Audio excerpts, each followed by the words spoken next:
Live from Orlando, Florida, you're now listening to the OZone Podcast, the voice of Orlando Magic fans. Join us every week for a unique fan perspective on all of the latest Magic news and updates. The show starts now. Welcome back to another episode of the OZone Podcast, the voice of Magic fans. In the studio today, we have Al, myself, Anthony, and we got a special guest from the closeupmagic.com and the Close Up Magic podcast, Stephen Cameron. What's up, man? Hey, how's it going? Thanks for having me on, fellas. It is good. For those that don't know Stephen, you are by far one of the most active people that I've seen around, whether it's on Instagram, Twitter, from the articles that you write to the podcast. You put a lot of work in, man. So I just want to say that I, for one, appreciate how much work you put in, because it's a full-time job, and I share your pain.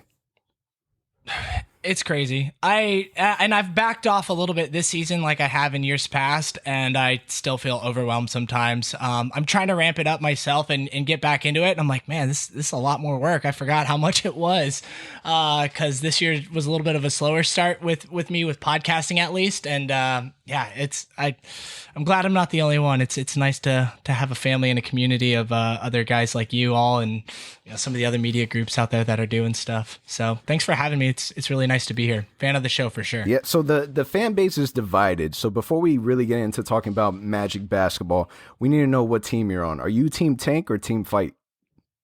I'm on team right in the middle. All right. So I'm not like team, well, I don't know. I am team let's get a good pick this year, but I'm not like team let's trade every single person on the team to get that good pick. Like we can talk about this now or later, but I think it's way premature to trade Vucevic. I think but I definitely am like, yo, let's take advantage. Let's get something in return for these expiring contracts and Kem and Evan. Let's really consider what's going on with AG. And, this team's probably going to be pretty bad enough to get a top pick if you do just that, in my opinion. Then you bring in a top pick, come back strong with AG or with Vooch and Fultz and JI and, hopefully Cole and Chuma take a good step. Mo might make some growth. That could be a pretty darn good team next year. So I'm like split right in the middle between full on rebuild and competing. So that's where I'm at. I hope that answers the question. So I think that puts us all kind of in the same boat, because I think we're talking about it off the air here. But it's exactly how we feel. Like, hey, you win a couple of games and you start feeling good. Like, hey, man, we're only a game and a half out of the playoffs. You never know. But then you look at the roster, so depleted with injuries. And again, all the key members of our team right now, J.I., Markel, AG, all are out right now. And then you see the potential of the draft next year. And it just makes you wonder, what would we look like if you take away Fournier, who let's say gets traded, but then you add a Jalen Green, you add Dante Cunningham, one of those top picks at the shooting guard position next season for our team, with a healthy Markel, a healthy J.I. And all of a sudden, it's like, man, our team could look really solid with hopefully Vucevic still in there. So I think, I don't know about you, Anthony, but I actually am on the same page as Steven here. Like, it's hard to pick a side. At this point, you just got to hope for the best and see what happens at the end of the season, because it's hard for all of us. I just see that the way that this season has gone, it's kind of impossible. Like, we know that this front office, it would never publicly say, hey, we're tanking. They won't. I don't think that they will make the moves to kind of force a team to tank. I think the team's going to naturally do it on its own. We've already been hit by the injury bug. If anything, I absolutely feel so bad for Nikola Vucevic. The way that the fan base views Nikola Vucevic is so much different than how he was viewed maybe 2-3 years ago. Fans actually appreciate him now, and he's playing really good basketball. The downfall is that he's already on the wrong side of 30, and you're never going to get more value of Nikola Vucevic right now, this very moment, than you will next season or the season after that. So I'm definitely on Team Tank, because thinking of next season, when you have a already seasoned Cole Anthony, Chuma Okeke that's already passed, you would hope the fear of re-injury, you bring back Jonathan Isaac, Markel Fultz, and then whatever top pick it's within our grasp, man, you're looking at a team that we can be pretty dangerous in the East if healthy. I got a question on that, though. So wait, are you on Team Tank as in like trade Vucevic this season? Or are you on Team Tank as in like the team's going to be bad enough. Hopefully we get that top pick and we're adding Vucevic to that team next year. I think, in my opinion, the value that Nikola Vucevic has on the team right now, you're not going to get in return in any trade. You're just not going to get the value back. I think that our front office overvalues our players compared to what other people may think. But what we're getting from Nikola Vucevic, you're not going to get in return. So I'm all fair for trading everyone other than obviously our main core and Nikola Vucevic. I think he's put in his 10 years with us. Give the guys already, like, they're saving a spot for him in the Hall of Fame era. And I think that you can still get a solid 2-3 years out of a player that he's not athletic. He's going to have a big body. The shooting isn't going to go anywhere and can still bring a lot to the team. Here's, before we move off this topic, I want to just bring up too, like, something that hit me a few days ago is we can't go full rebuild. We don't have that in our cards anymore. And the reason is we can't trade Nikola Vucevic and just like get extra picks and go youth movement, because Markelle Fultz and Jonathan Isaac are on their second contracts now. And Markelle Fultz is not on a 4-year extension. He's on a 2-year plus a team option on the third.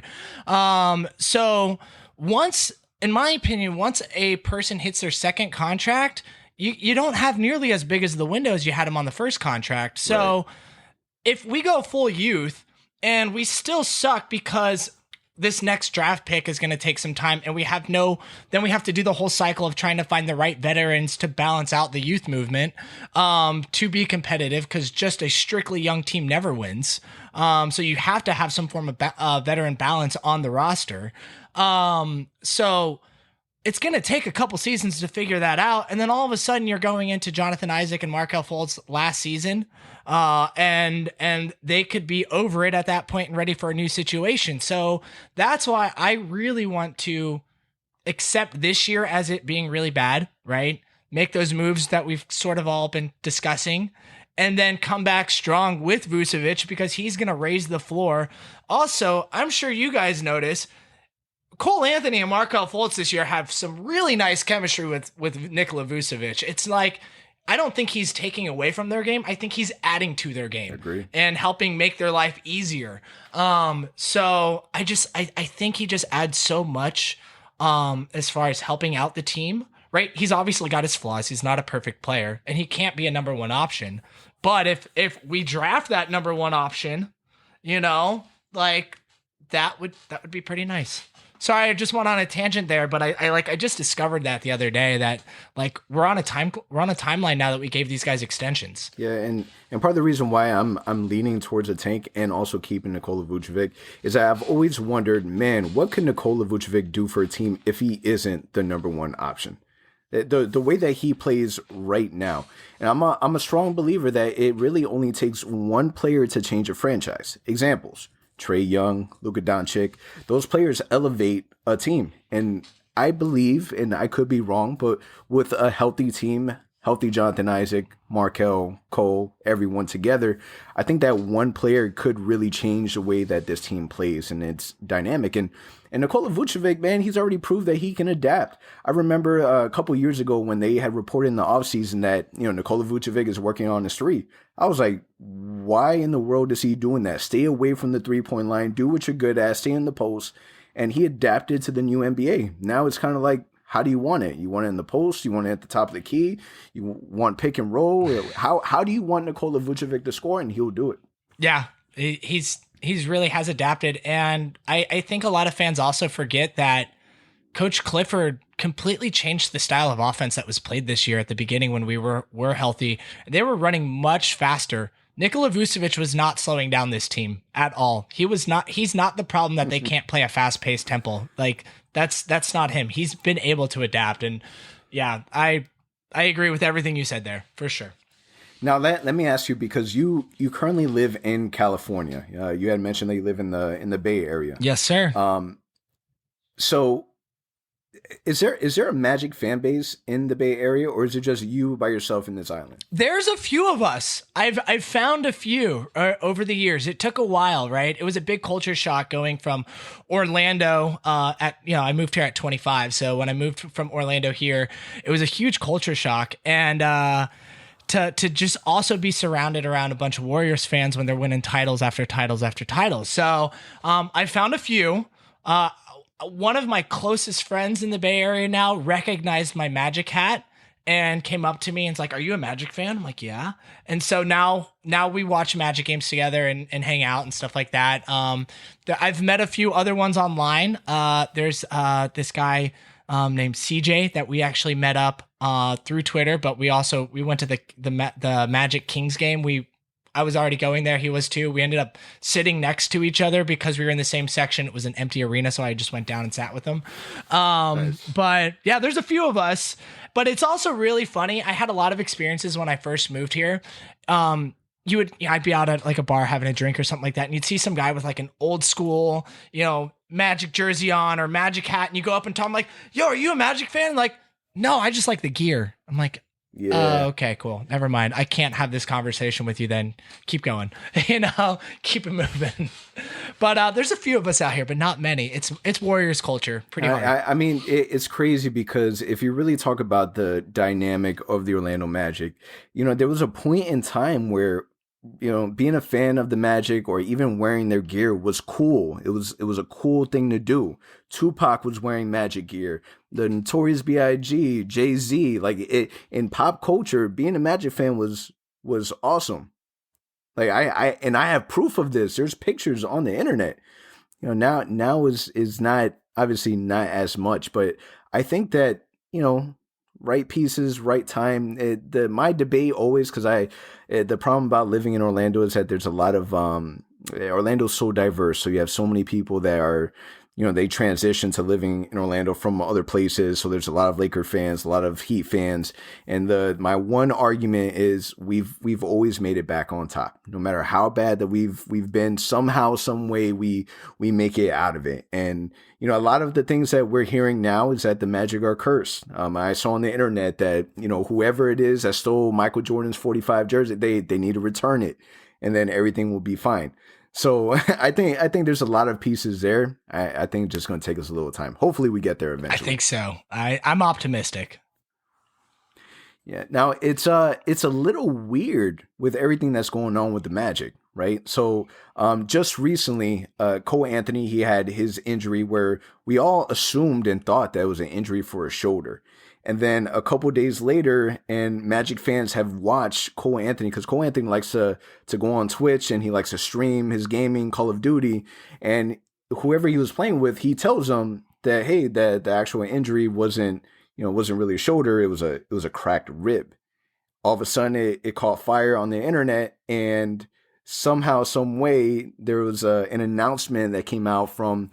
Must have been Orlando Magic PR, or Josh Robbins came out with it saying that, we made a mistake. It was really an injury for this instead of that. My question to you, Steven, is, do you trust the front office? Do you feel like there's an issue with transparency, or do you honestly think that, their story of, when we first did the tests of the MRI, it didn't indicate this, but it indicated that. I personally felt like the timing was off. What do you think? So it's a complicated question. Do I think that they missed the injury? Yeah, I mean, they missed it. I also do believe it took them 3 different MRIs to find it, right? Imaging isn't always perfect medically, even with the best medical doctors out there all the time, and bodies are complicated. I'm not a doctor, so I'm not going to even pretend to know what could go wrong. But sure, I can believe that they didn't catch it in the beginning, and it's probably okay that they didn't catch it in the beginning in some aspects, right? It's like life is hard. Doing your job can be hard. Do I think this front office is transparent with us, with everything? No. Do I think they should be? No. And there's a reason why. Yeah, obviously, like if your player's hurt, it's that they're hurt, right? But let's take it back to the tanking subject for a second, right? What team in league history outside of the 76ers has openly said they are tanking? I can't think of any. And that GM got fired. The league like came down on the 76ers in some aspect, if I remember correctly, right? Like you don't come out and say, hey, we suck. Our players are bad and we're going to tank. Like you just don't say that as a GM. That doesn't look good. You talk faith, you talk our players are good. We're just waiting for the right things to work out. Like that's just good PR. Do I think they could be a little bit more transparent with certain things? Sure. But do I like that the Magic aren't always in a bunch of weird, crazy rumors every year? It's kind of nice after like how many crazy rumors we were in with Rob Hannigan every year. And like then half of them coming true and they were the worst rumors humanly possible, right? That came true, right? So like, I don't mind that we're not in a ton of rumors. I do think it would be nice if the front office was a little bit more transparent about like player health timelines. Like that would be awesome. But am I upset that they don't necessarily tell us like, hey, we're out shopping Evan Fournier and we're looking to find a new starting small forward shooting guard? I don't really care if they come out and say that. I'm not expecting that. So yeah, it's weird. It's weird that we didn't know about Cole Anthony. I do kind of wonder if it didn't come out on Twitch, if we would have even been told about it, or if they would have just kicking the can down. I think that's weird. And do I think it's right? No. But are there certain things that I think they should be transparent about? I'm fine with some of the secrecy that they have. Like, that's okay. You don't have to have all your cards out on the table, you know? And like you mentioned, I think that's what made it worse for us as fans. You know, it's we didn't find out directly from the front office. We find out on a Twitch stream, and Cole kind of even said it. Like, I don't think it's official yet, but this is what happened. So like you mentioned, and who knows if we would have found out? Who knows? So that makes it a little bit worse. That trust factor kind of becomes an issue with the front office. But then again, like you mentioned, that's not their job either. It's not to let things out right away. Who knows if they even knew at that point, up until when it was going to be announced, what the real injury was. But it makes it tough as a fan base for sure to have that trust when things like this happen. I really hope Cole Anthony didn't get in trouble for that, because you can frame it however you want it. Like, Josh Robbins got the information from what he's seeing going on Magic Twitter and social media, and he asked questions in press, and then we're able to get an answer. Somehow Josh Robbins and Shams were able to come out with the story of, okay, it really wasn't a shoulder, it was a rib. So hopefully he didn't get in trouble for coming out with that information before it was really released. Now, that wasn't the only weird thing that happened that day, right? So John Hammond, the general manager of the Orlando Magic, was scheduled to be on 96.9 The Game and didn't show up. It was reported on Magic PR that John Hammond was going to be on and wasn't there. Do you think there's anything behind it, or do you think that, it's just didn't happen and that's it? I don't know. I didn't really read too much into that, to be honest. Life as a GM is busy. He literally signed Chase and Randall the day before. They're probably trying to figure out a bunch of stuff. He's got commitments. It would have been nice to hear from him on the radio. But I don't know. That's just not something I tried to read too much into. It just kind of was what it was, and I'm keeping it moving at that point. I understand where it can be weird and where it can be fishy, and why some people are weird about it, and or not weird, but concerned. I'm just not one of those individuals. Things come up, got to move things around. I don't know the communication that he had with the radio station. Did he just bail and not show up, or, hey, I'm not going to be able to make it, we got things going on?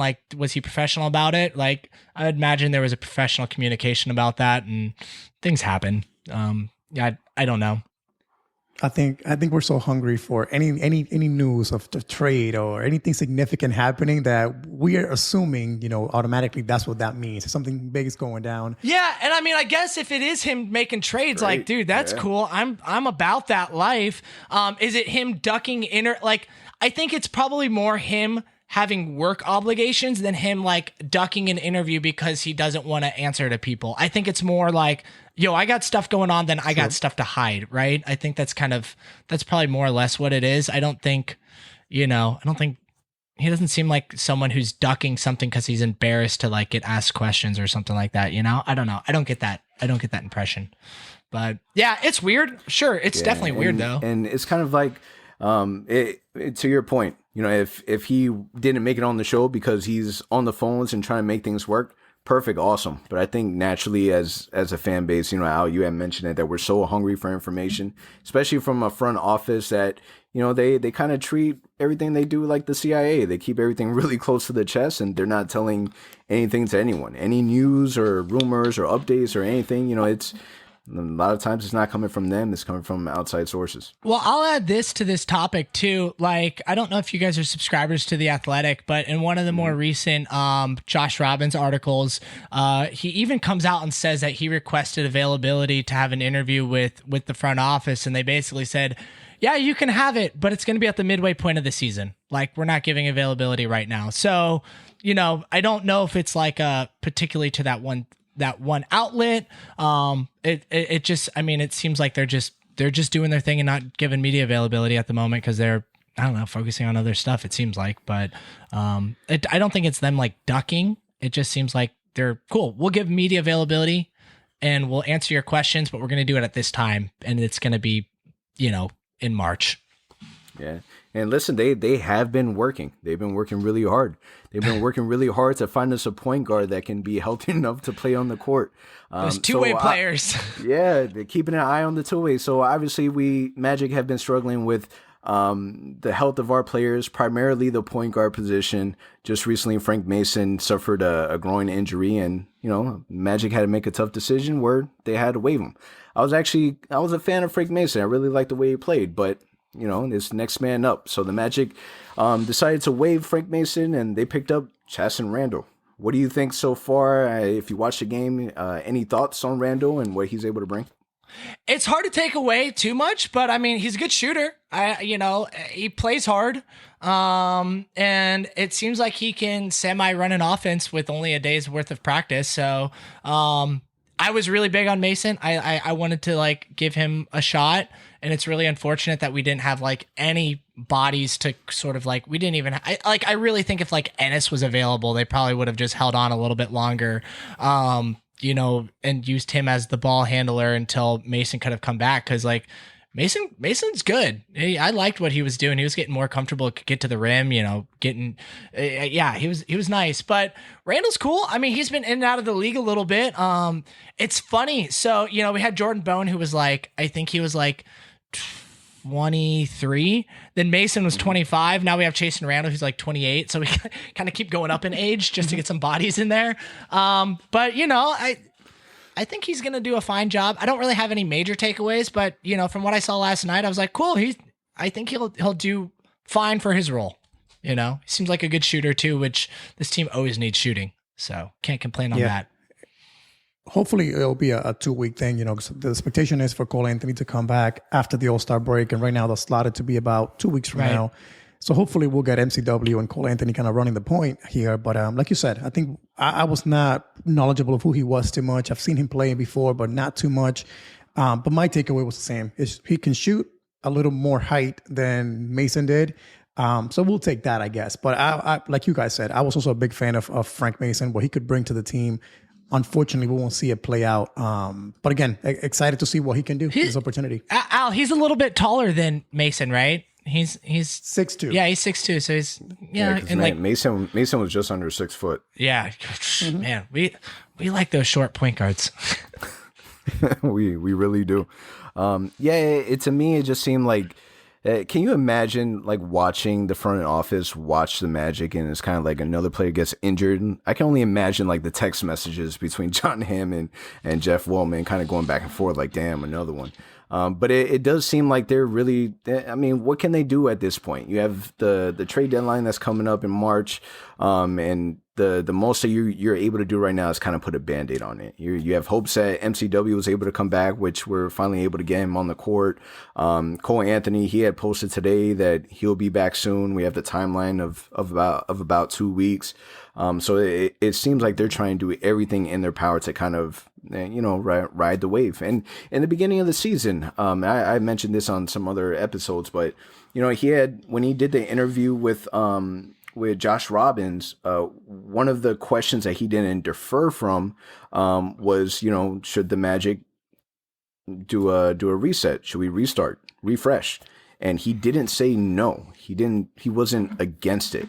So it's kind of right. Like, what do you do at this point? The right move is to be able to put a body on the floor, and that body, you know, we experimented with AG as a point forward. He got hurt. What else could we do? Bring on the two-way players.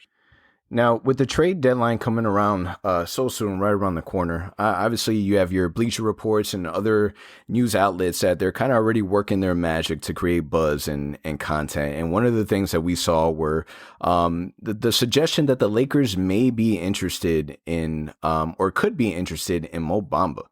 When you think about Mo Bamba as an asset, because he was a lottery pick, what do you see as a potential return? Because my fear with Mo Bamba is, again, we're not going to get the same value back. Kind of similar to how we did with Elfrid Payton. What did we trade Elfrid Payton for? Second round pick. A second round pick. That was it. So if you're really looking to trade Mo Bamba, what is really your return? Is it better to hold on to him to really see what you have? Or are the Magic really just playing Khem Birch more than Mo Bamba to kind of raise the stock on Khem Birch's value? So here's, Philip does this every year from Orlando Magic Daily. I preach it to a few other people's. Unless these reports are coming from Woj or Shams, I don't believe them. I just don't. It's, you know, it could be an agent leaking something to kind of raise value for someone else that's not even connected to Mo Bamba. It could be an agent on the Lakers side trying to raise value for from a guy deep on their bench, just for that, and they legit have no interest in Mo. So I'm taking everything with a grain of salt. I'm on like super team, do not trade Mo Bamba. There's no reason to. The second round pick we don't need. He's young, just now starting to get meaningful playing time. He's now played 4 games in a row with legit meaningful minutes as of last night with the Knicks, right? Not enough minutes, I will admit, but he is legit getting meaningful minutes in the first and second half of games now, not just garbage time. And he's starting to look fairly good. Like, he's getting a little bit, you see something a little bit new every game, right? He needs time to get into his rhythm. And then, so if you trade him, and then Khem Birch decides, hey, you know what? It's been a nice run for the last 3 years with the Magic, but I'm ready to go somewhere else. And then he goes somewhere else. Then you're stuck with Nikola Vucevic and no backup center next year. That's not good. So I'm all like, keep Mo Bamba. Don't trade him. The return isn't going to be worth it anyways. What's the goal? Like, what? I guess my question is, what goal does trading Mo Bamba answer for the Magic? It doesn't answer anything. Now, trade Khem Birch, what does that do? That allows minutes to open up for Mo Bamba, and you're getting a return on an expiring contract. But this front office has picked up Mo Bamba's option already, so they're already invested in him for not just this year, but next year. And now he's starting to get minutes. And hey, I don't know what you guys noticed last night, but he looked better than Khem Birch in most of last night. So, and I don't know when this podcast can be open listening, but we're talking about the Knicks game. So, yeah, I don't see the point in what trading Mo Bamba would do for the Magic. I don't think it's going to do anything good. Yeah, the thing is that it's a double-edged sword with me. Obviously, there's a major disappointment from the fan base around Mo Bamba's minutes. I also have the thought process, and I'm not sure if you listened to our episode with Keith Smith where he was talking about what he expected from Mo Bamba. But if a player like Khem is playing over you, Khem is undrafted out of UNLV. You know, we gave him opportunity, and he did really well. And he's getting more opportunity, more playing. You as a lottery pick, it is your job to get pissed off and show them in practice, in the little bit of minutes that you have, that you're not going to play this man over me. I deserve to be here. You invested in me. I'm a way better player. I have, outside of Taco Fall, the biggest reach in the NBA. There's no way that you're not playing me. And I feel sometimes we see that, sometimes we don't. And I am okay. Obviously, injury, it changes everything. But I'm okay with Steve Clifford giving him tough love. If he's only playing them for 5-6 minutes, go out and prove the 5-6 minutes that you deserve to have more minutes. Go out there and ball out like I feel he has been doing. Yeah, I'm on that. And yes, I did listen to that episode with Keith, and you guys did a great job. And Keith is always fun to chat basketball with for sure. Yeah, I mean, some of these kids need to learn how to work. And these are kids at the end of the day, right? I mean, they're men because they're in their like late teens, early 20s, but I'm in my 30s. You're a kid at that point. And I know when I was 21, I had a professional job for sure. Was I good at it? Did I have the greatest mindset? Did I have the greatest attitude towards it? No, I didn't. I like to sleep. I like to do other things too. I think some of that like laziness with Mo Bamba is a little bit overspoken. Yeah. And I also do think like, okay, we do know Clifford's job is to try and win. A little bit of tough love's fine. It is hard to find playing time for three centers. Like, centers aren't the most versatile position in the world. So it's not like, you have a small forward out or a small forward trying to get in the rotation. You can also kind of blend them in as shooting guard or power forward. It's a center, dude. The dude is 7 foot, right? I guess, Jonathan Isaac is an outlier who's a 7 foot power forward, but, yeah, it's just, I don't think it's been as easy as a lot of fans have thought it would be to get him playing time. And if he truly was getting outplayed by Kem, he's had to show, and it looks like he's starting to do that. And we've now seen 4 games in a row of him getting legit playing time, and some of those games playing pretty impactful minutes and moments and having really good stretches. And I think Cliff is someone that honors good. He does. That's not unspoken, right? Everyone knows that. So as Bamba continues to play good, he will continue to get playing time. And I'm with you, Anthony, on that. Like, tough love's good. Mo Bamba plays well. He'll get more. And he's starting to do that. And it's nice to see. Let me ask you guys this real quick. Do you guys think by any chance that the Magic are actually looking to trade Mo Bamba? I don't think so. I think this rumor, like you mentioned, Steven, came out of nowhere. It's some sort of agent kind of manipulated thing going on. But do you guys think the Magic at all are looking to move on from Mo Bamba this season? No. Nah, man. Listen, Mo Bamba's 22 years old, and Steven, you bring up a really good point. If you're really mad, because I'm 32 years old, if I was to tell you that, I was a best worker at 22 years old and all I cared about was my job, and obviously it's a little different realm in the NBA and you're making millions, but man, as a 22-year-old kid, you're still trying to figure things out. And your drive and your motor may not be at an all-time high level, but not everyone's the same. I think that a part of the expectation came with the marketing of Mo Bamba in the beginning, right? He had this really popular song that came out. He was doing promo and marketing videos of KG, and KG kind of mentoring. So you're kind of hoping and thinking that this kid from Harlem, New York was going to come out and just destroy everything. That wasn't the case. We always knew that Mo Bamba was going to be a project, and I agree with you, Al. I don't think that we're going to move anywhere into trading Mo Bamba or even in that thought. So, Steven, my question to you is, out of the players that you see, especially the Rob Hennigan players, right? Who survives between Aaron Gordon, Evan Fournier, Nikola Vucevic? We'll throw Terrence Ross out there. It was reported from Sam Amick that he had came out with the list of players that he felt were going to end up not being moved, and he listed Aaron Gordon as one of those players. But who do you think fully survives out of that core? Because this trade deadline is supposed to be, the year where we finally actually make a move with this front office that isn't something as low risk as the move that we made for Markelle Fultz. Sure. Yeah. I mean, it's a great question. I don't view half those guys as Rob Hennigan guys anymore, because most of them have been re-signed by the current front office. And once they get a new contract, that kind of is like a fresh thing for me.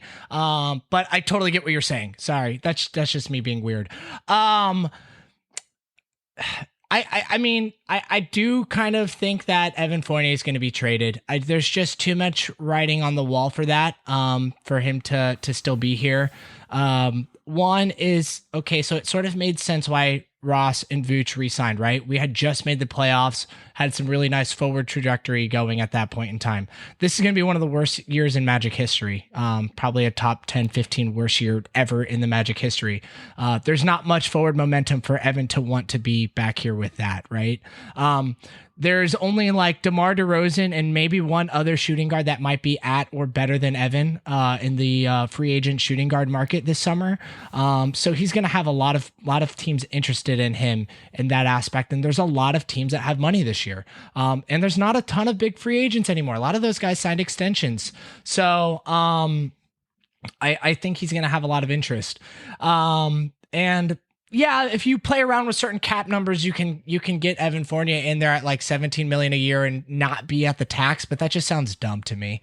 I like Evan. I don't think he deserves nearly as much hate as people give him. He is a really good basketball player and does a lot of things good. He's not great. He's definitely asked to play out of the role that he should be playing. But I think the Magic fans are going to really realize how much he does for this team when he's gone. And it's going to be hard to replace that. Like we see that when Terrence Ross starts and plays when Evan's out, like he just doesn't do some of the things that Evan can do. And Evan has been playing off ball more than he ever has at the start of this year. When this team was healthy, he was like almost strictly a catch and shoot and drive to the basket type of guy with hardly any ball handling responsibility. And he was playing fantastic.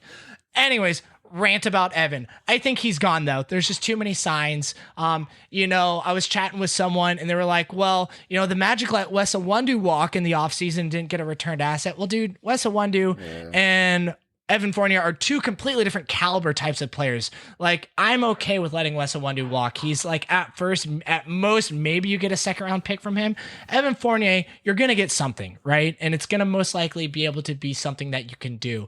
I wouldn't be surprised if Al-Farouq Aminu is healthy and can start picking up major minutes and really start like being a contributor, and there's less risk factor with him and Chuma. I wouldn't be surprised if Aaron Gordon gets dealt this deadline, but I can also very much see a world where he's still with us and maybe they trade him in the summer. I also am not completely against giving him a contract extension if he would be open to that. There's no guarantee Jonathan Isaac's going to come back being the same Jonathan Isaac he was. And it would be nice. Aaron Gordon's a pretty healthy player. He does miss a few games here and there, but he hasn't really had those like season-ending injury concerns that I'm like scared of, and he's only 25. So I don't hate that idea of possibly bringing him back. But I don't know. I'm kind of 50-50 as he's going to be here on the trade deadline. Vucevic, I think it's almost impossible to trade him at this point. And I understand.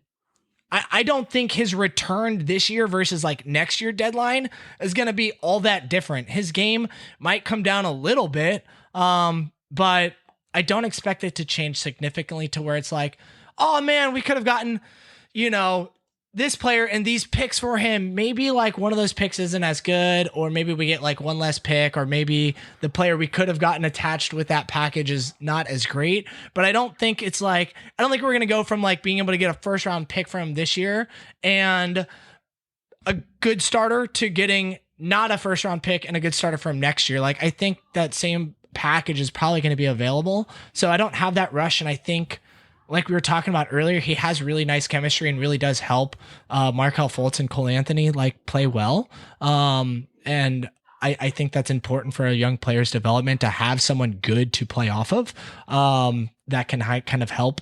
So especially with point guards, which their development's always shaky anyways. So yeah, I mean, Evan is the guy I think is gone. I'm not opposed to trading T. Ross. I like him a lot. A fan favorite. We all love him, but sort of one-dimensional, not great at defense, a little bit streaky with his offense.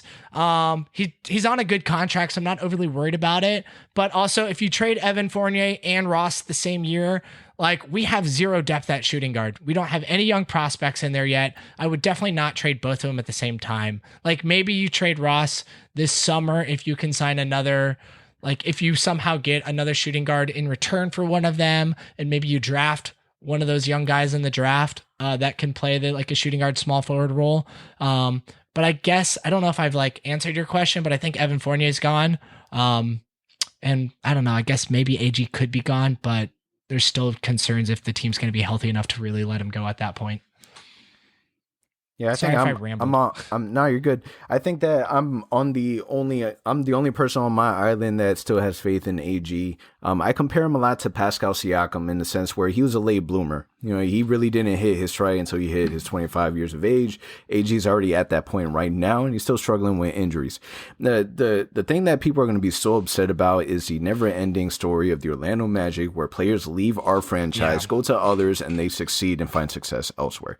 That's bound to happen. And that you have that possibility of it happening with Evan Fournier and Aaron Gordon. And those type of players, you really think about it, and you mentioned it earlier, they're playing out of position. You're asking these guys that, you know, are not second, third type option players to be your second, third option on the team. Imagine how well a player like Aaron Gordon would be joining the Brooklyn Nets with Kevin Durant and Kyrie. All that shooting. Yeah. I mean, like, let's pause here for a second, because I'm in the same boat, man. Like, I like Aaron Gordon. He does a lot of really awesome things that just get underappreciated, and he gets asked to do too much. And man, he's never had a point guard that could shoot over 33% in his career. He's played with Alfred Payton. DJ Augustine for that season was kind of nice. And Aaron Gordon played pretty well that season.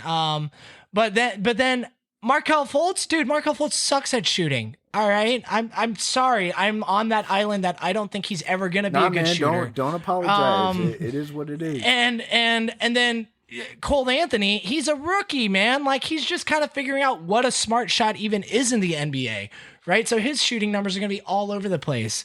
And then our small forward, power forward, like, situation, like, Jonathan Isaac hasn't been a good shooter yet. I mean, he's had moments. He was good in the bubble for those 3 games that we saw him in. But like, he hasn't been a good shooter next to Aaron Gordon yet for that consistency yet. Vucevic is just like the last couple of years has started hitting the 3 at like a really good rate. So it's like, man, I would love to see Aaron Gordon next to some shooting guys, like a point guard that, like, if Cole Anthony could hit 37% from 3, dude, awesome. You should be the starter. Sorry, Marco. Like, I don't know. Like, I like Markelle Fultz. He's got a lot of promising upside, and I see what he does very good. I'm not in love with him as a player. I don't know if he's the future point guard of this team when we are hopefully one day a championship contending team. But Anthony, I'm with you. I wouldn't like hate if they gave Aaron Gordon an extension. I wouldn't hate it at all. Al, do you like Aaron Gordon? I don't know, man. I'm torn, mainly because we haven't seen any growth from him over the past 3 years. Like, can he defend? Yes. Is he an okay rebounder? Yes. But the issue that I have with Aaron Gordon is, man, like, I have not seen any growth from him from a shooting perspective, from a scoring perspective. Even this year, when we needed him badly, we were wounded out there with a bunch of injuries. You didn't see AG have a game where he dropped, 25 points, 12 rebounds, and you saw him as that, like, go-to guy. I don't know if he's accepted the fact that he's a third, player on a good team, or a fourth player on a good team. People compare him to the Draymond Green. That should be his role in teams. But again, I think we all as Magic fans want more from him, and we haven't gotten that chance. So that worries me a little bit. Now, am I opposed to him being here and try it again next to J.I. possibly next season until J.I. is fully healthy? Not at all. I think he's too young, too much potential still there. But it's just, unfortunately, it's tough to say AG is going to be here for long term and us be a winning team with him in our roster. For some reason, I just don't see that happening. Fellas, the biggest issue with this team outside of health, but roster construction wise, 100% is not having a number one option that this team can go to. Until that is solved, everyone's playing out of position. Right? Vooch is not a number one guy. He should be a number 2, maybe 3 on some teams, right? Aaron Gordon should not be a number 2 or 3 guy. I mean, a number 1 or 2 guy, but he has to sometimes be in that role because we don't have that. Once we finally get that guy, that player that can be a true number 1 offensive option, everyone's going to start fitting and looking a lot better. Everyone will. And until we get that. If not, I mean, dude, even these young guys, Jonathan Isaac, Markel Fultz, we're going to start saying the same thing with these guys in a couple years if they don't address that top end talent, because they're going to then be asked to do the same thing that Evan Fournier and Aaron Gordon and Vucevic have been doing was, hey, we don't have a number one option. We need you to kind of be that guy if you can be. But are they going to be able to? Maybe. They're young enough to where we don't know that answer yet, but we obviously don't have a clear yes, you have that potential to be that, right? So I'm still wondering if we even have outside of Vucevic, if any of these young guys can be a number two. I don't even know if any of them are that good to be a number two on a contending team, right? On a good playoff team, yes, sure. On a legit contending title winning team, do we have someone that can be a legit number two offensive threat? I don't know. Maybe we might, but I can't say definitely yes. Cole Anthony and Jonathan Isaac or Markel Fultz could be an offensive number two threat, right? I don't know if we have that guy. And that's where this team's biggest problem is with me, is like, we kind of fail on addressing the low end margins, kind of really churning the bottom of the roster, getting the most out of like that 15th, 14th guy on the roster, 2/8 spots. We failed on some second round picks for sure. And then we haven't really addressed the upper tier spot. Now, granted, maybe they're trying to do that with drafting, but our draft kit picks keep getting hurt for us to really find out.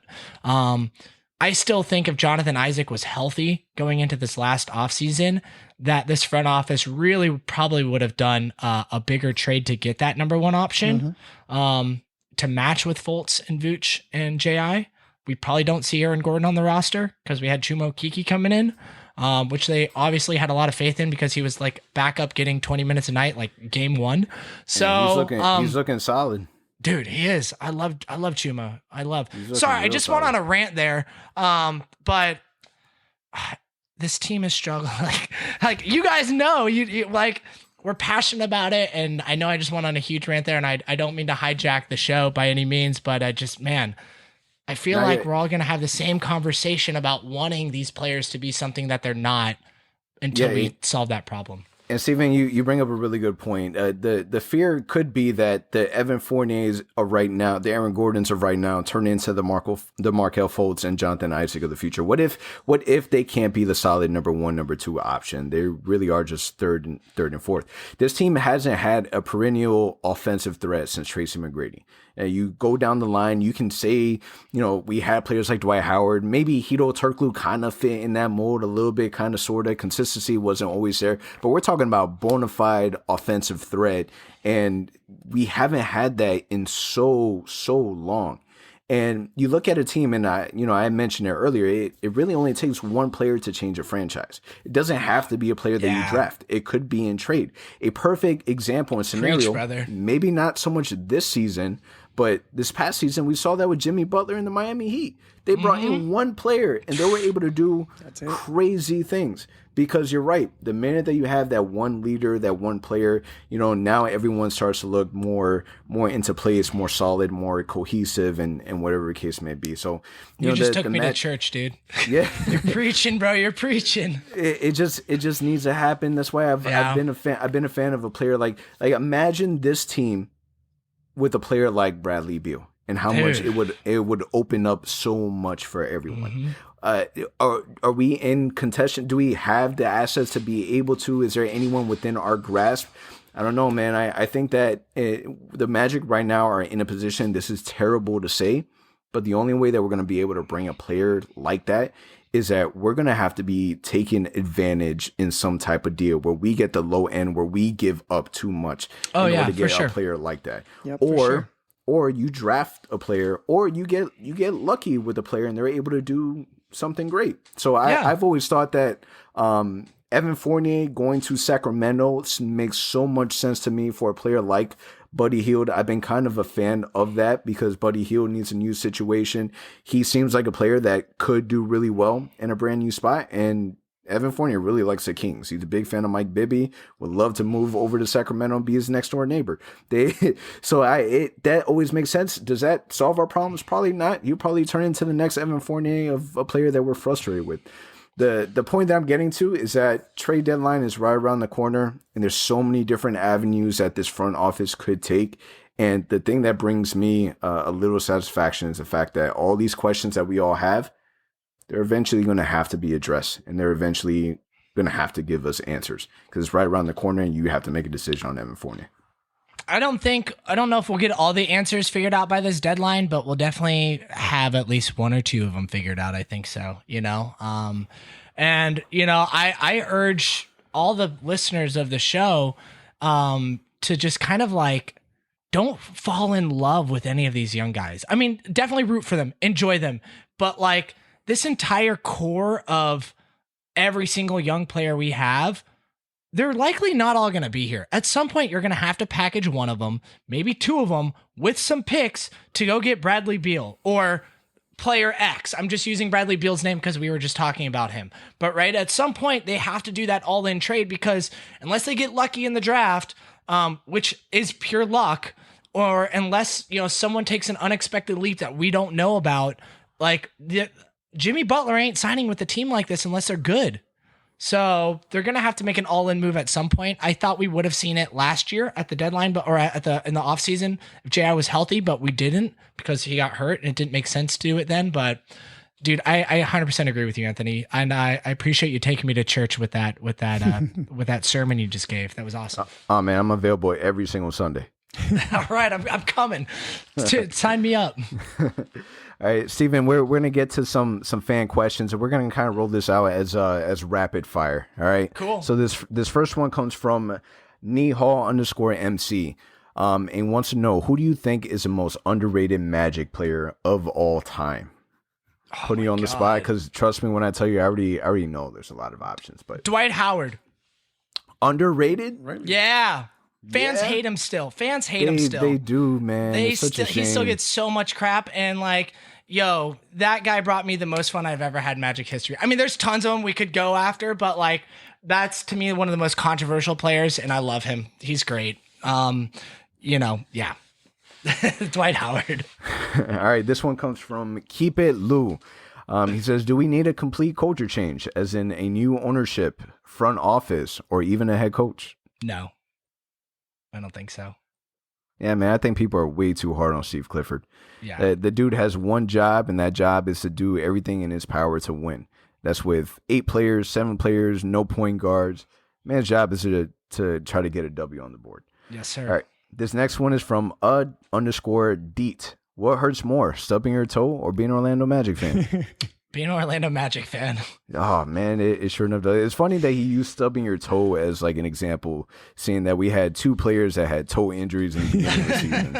Terrence Ross and James Ennis. Yeah, man, that's exactly it. It does hurt more being an Orlando Magic fan. And then last one. This one comes from Timothy.Soul5. Who is the number 1 player on our current roster that's holding us back from taking the next step? Oh my god. Yeah, man, this one hurts. Hurts. It's such a depressing question. I don't know if I can answer that one. I'm gonna say the point guard position.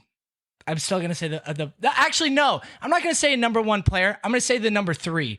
The small forward spot is holding us back. We don't have a true offensive wing that can really bring it. And I don't know if any of our power forwards are going to be able to fill in good enough to do that. So the number 3 spot, I'm sorry, I don't have an answer as a player name. I can't pick just one. No, I think you're 100% right, though. That's the one position, in my opinion, that we have never been able to address. I mean, I know we kind of put in AG and JI there, but they were not really shooters. Could you imagine a world where you had a point guard that can shoot, say DJ Augustine, for example, Evan Fournier, but then you also had a 3 that could shoot, and then pair it up with a shooting now Vucevic, that it would have changed the whole dynamic of our team. We never got to see that, unfortunately. Tobias Harris. That's true. Sorry, he was good. No, you're good. I try to hold that back. Couldn't. He was straight away. My body wouldn't let me. Yeah, too soon. Too soon. And then last question for you, Steven. What is most likely to happen this season? The Magic end up with a top 5 pick, or the Magic make it to the play-in tournament or the playoffs? Top 5 pick. There you go. So, my man. I like Let's it. hope so. I hope people that hear me online. I might say mixed messages. I am for player development. getting a good pick this year, using it as a complete like soft reset. You know, that's my goal. Let's get that pick, boys. And then we normally end these episodes with a final random thought of the Orlando Magic. And I'm gonna start off with saying, man, Nikola Vucevic, in my opinion, if there's one thing that they could have given the Orlando Magic is to send this man to an All-Star game. I know it's a bad record. I know that we're not doing anything. We're playing bad, injuries, whatever the case may be. But if there's one thing that could have happened right, very similar to last year, the one thing that could have happened right was Aaron Gordon winning the slam dunk contest. The one thing that could have went right for the Orlando Magic this year, sending Nikola Vucevic to an All-Star game in Atlanta. I'm going to second you on that, man. I think that if there's one thing that we as Magic fans can hope right now, it's been a rough season. Things keep getting uglier and uglier with the injury situation. At least give us that. Give us a Vucevic All-Star trip. And again, that's at least something to watch on that Sunday night coming up here on March 7th, I believe. So we need that as a fan base. I'm going to say my last and final thought is just everybody love everybody from semi-pro. This season is really bad and really hard for all of us. And if we can all just be cool with each other and realize we all want the same thing as a fan base, that'd be awesome. Yeah, man. Steven, it was awesome to have you on. Definitely a good time. Definitely check Steven Cameron's stuff on thecloseupmagic.com, the Close Up Magic podcast.